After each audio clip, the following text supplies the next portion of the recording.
The arena's steel walls trembled under the crowd's roar. Thousands of alien eyes glowed from the terraces, amber, violet, and cold blue, all fixed on the tiny figure being wheeled onto the crimson sand. Her name was Mira Vance, 13 years old, and the last human prisoner of the Vier Dominion. Her left leg was replaced with a clunky prosthetic of outdated alloy, its servos whirring softly as she moved. Her right hand clutched a cracked metal pendant, all that was left of her father's engineering badge, the man who died trying to protect her from these very same aliens. The announcer's voice echoed from the loudspeakers. Subject, human. Age, 13. Mobility, impaired. Combat viability, none.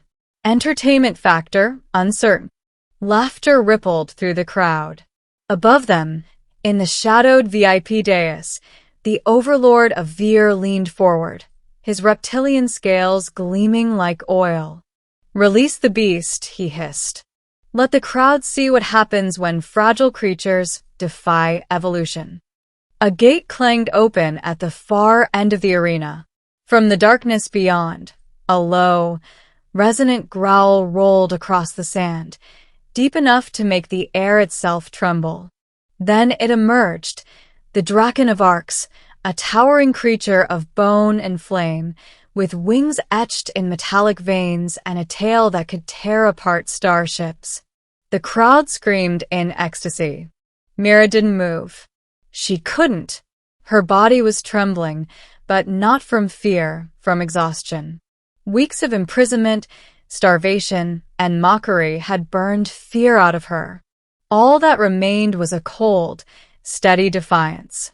The dragon's molten eyes locked onto her. It exhaled, the heat warping the air. One step. Two. Its claws sank into the sand like blades through water. The crowd expected a slaughter. But Mira lifted her hand, and in it, the pendant began to hum. The pendant's vibration was anew. It had started the night her father died, when the Dominion soldiers stormed their colony on Titan's Rift. He'd pressed it into her hand as the fire consumed their lab. "If you ever see one of them," he'd whispered, "show this." She hadn't understood then.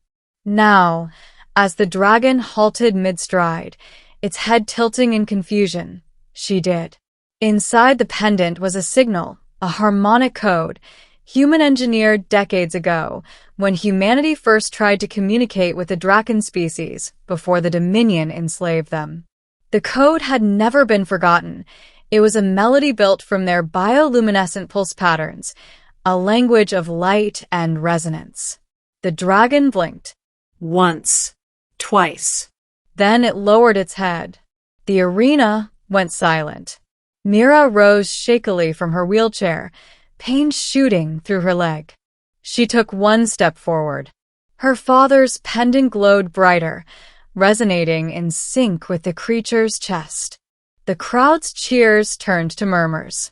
The overlord's jaw tightened. "What is she doing?" No one answered. The dragon's head came down until it hovered inches above Mira. She reached out, her small hand trembling, and touched the scales between its eyes. The creature exhaled, a sound like wind passing through mountains. Its flames dimmed, and then, to the disbelief of every alien present, the beast bowed. The overlord rose to his feet, his tail lashing in fury. "Stop her." Guards surged forward, rifles raised. But before they could fire, the dragon lifted its head and unleashed a roar that shattered the air. Plasma bolts melted mid-flight. The front row of soldiers were thrown back like dust. The arena floor cracked as the dragon spread its wings. Mira fell to her knees, shielding her face from the heat, but the fire never touched her. The creature had curved its body protectively around her, forming a barrier of scale and light. When the roar ended, silence swallowed the stadium once again. Mira looked up at the beast. "You were never their monster," she whispered. "You were ours."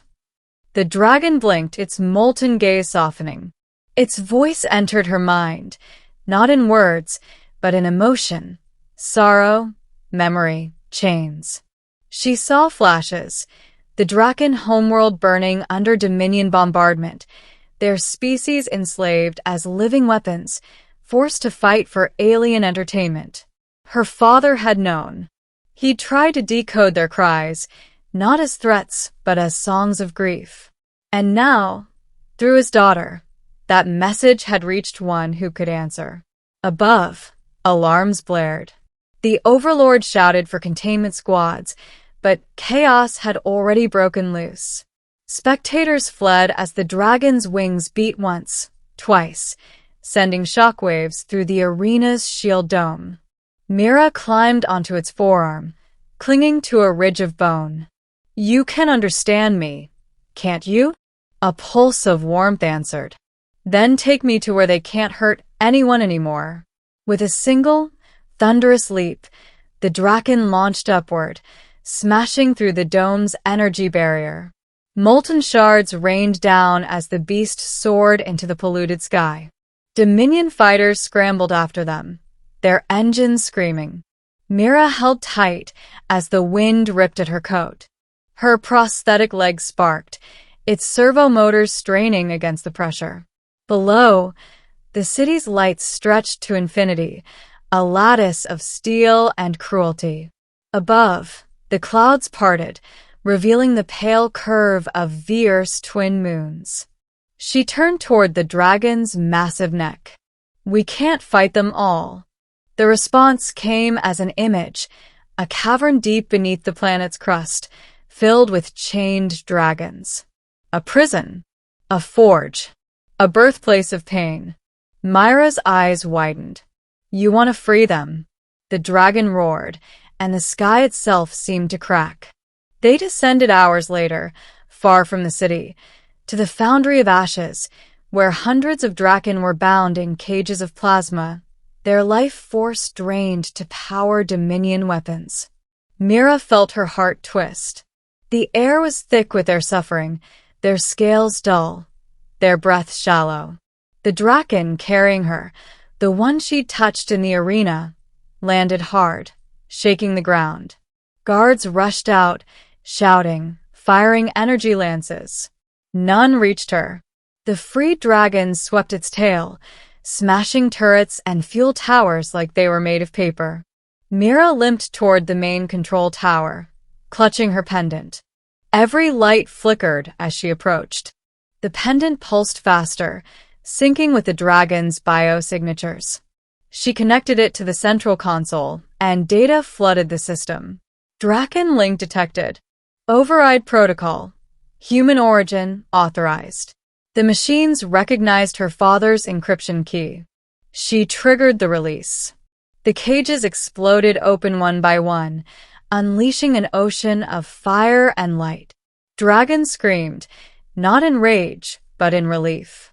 Their wings spread, their eyes blazed, their chains fell away. Mira watched through tears as they rose together, a storm of wings against the Dominion's smog-filled sky. The Overlord's flagship appeared above them, casting a vast shadow. His voice thundered across comms. "You think you can free beasts?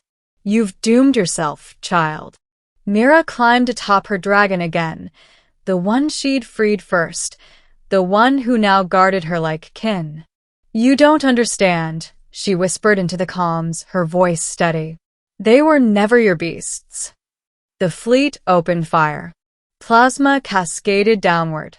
But the dragon's flames met it head-on, fusing into a superheated storm that split the sky.